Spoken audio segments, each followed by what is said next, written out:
Hey guys, welcome to this video for today. This hero is, well, this one isn't a hero. This one's a villain. This will be, I think, the first and only villain for this week.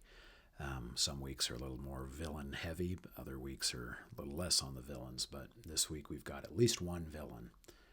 And he's a different one. He's an interesting one. I remember when I was doing the original doodle for him, I was kind of on this kick of and I don't even remember where I would have seen it, but kind of like the old Hanna-Barbera Mighty Mouse cartoons.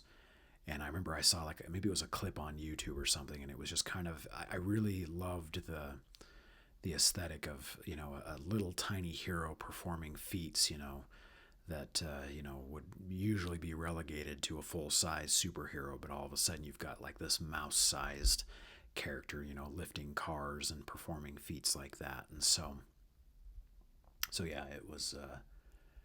And then I had a buddy that I knew many years ago, and he did something. He did a character called Superfly, and he was just a corny little character he developed and wanted me to draw. And it was kind of a fun thing. Once again, kind of exploring that idea of not your quintessential sized hero, more of a miniature sized hero. And, even watching like the Ant-Man movie, something that small, flipping people around and you can't see them. You're like, what am I getting hit by? And so I kind of wanted to explore that idea and that concept a little more. And so with today's character, who is called the Atomic Ant. So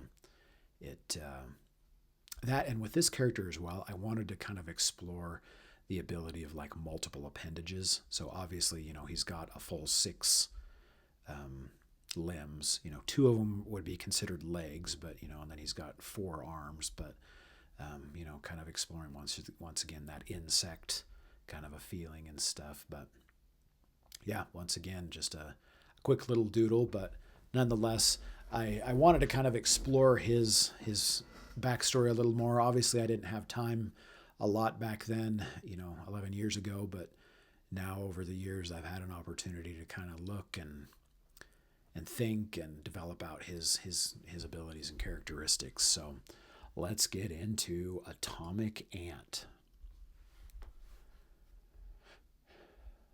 So yeah, with this kind of character, again, I wanted to kind of explore a little more. Like you didn't really see much of it in the doodle, and obviously with the doodle being 2 to 3 minutes long, I didn't really have a chance to design the character out much. But I obviously wanted to explore kind of the hardened insect exoskeleton, the kind of the carapace that would protect him and provide him armor and stuff. So and again, I explored giving him multiple eyes as well, just kind of adding a little more of a villainous feel as well. And then, obviously adding a lot of kind of just these small spikes and stuff to his exoskeleton helped, kind of exemplify his villainous appearance. But yeah, once again, the four arms, well, I guess a total of six appendages, but four arms and then the two legs. And, but yeah, I actually had some fun doing him. Um, in the coloring process, I still didn't fall in love with the colors, but it was, I guess, in essence, good enough to pass it this time. But I might explore potentially some different colors, but I kind of designed him a little bit after like a fire ant. So when we get to the colors, I kind of went with a darker maroon red for his exoskeleton, and then like the underlying fleshy colors I did like a lighter red. But and I think maybe part of the design was that I just had too much of a gap in between the armored plates or something like that. But I mean, I don't know. What do you guys think? Does the design look okay, or should I tweak it some more, or what? But yeah. Anywho, in essence, this was kind of the character. Not a lot changed from his initial concept. Obviously, right here, he looks like he'd be a normal, 5 foot creature, but really, I didn't really draw anything in with this to showcase the scale, but he is still just I think in the backstory, I think I've got him about the size of a quarter or a little less than an inch in size. So he's still a pretty tiny character.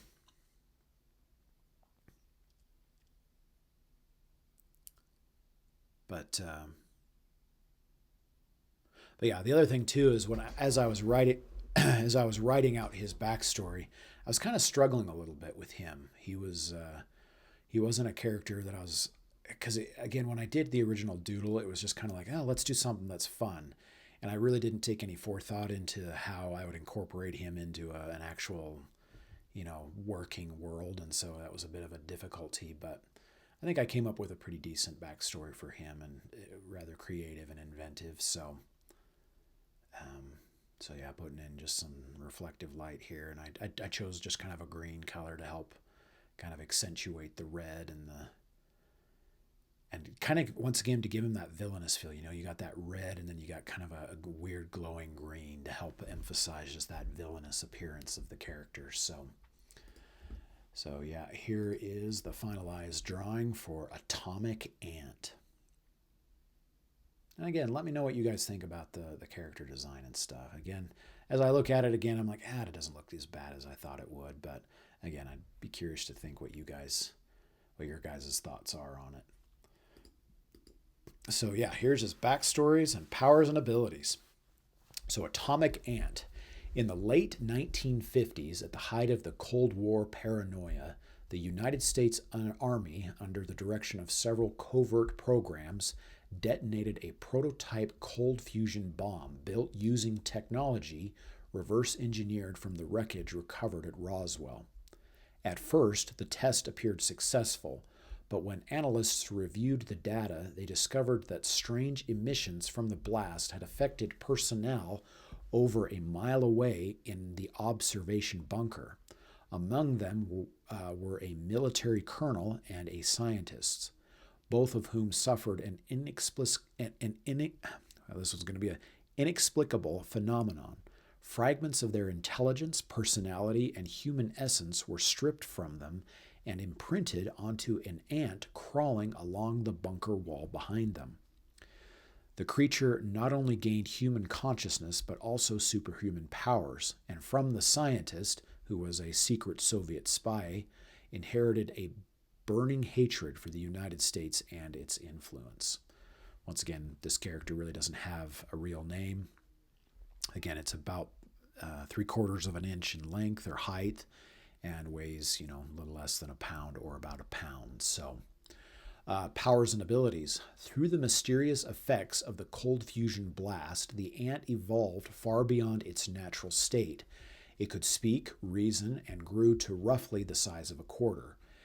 Its armored carapace could withstand over 1.5 tons of pressure and possessed the strength to lift nearly 3 tons. The creature could climb any surface, moving with incredible speed, reflexes, and agility. He was truly a perfect fusion of man's intellect and nature's resilience. So again, he was quite the villain. So again, power stats. For a creature its size, it possesses extraordinary strength, durability, speed. His intelligence, obviously, he got a lot of that from his human providers, I guess, from the colonel as well as the scientist. He doesn't really have any energy projection. And then, he has, normal stamina for a supervillain, I guess you could say. So, but yeah, so that is Atomic Ant. We'll catch you in the next video.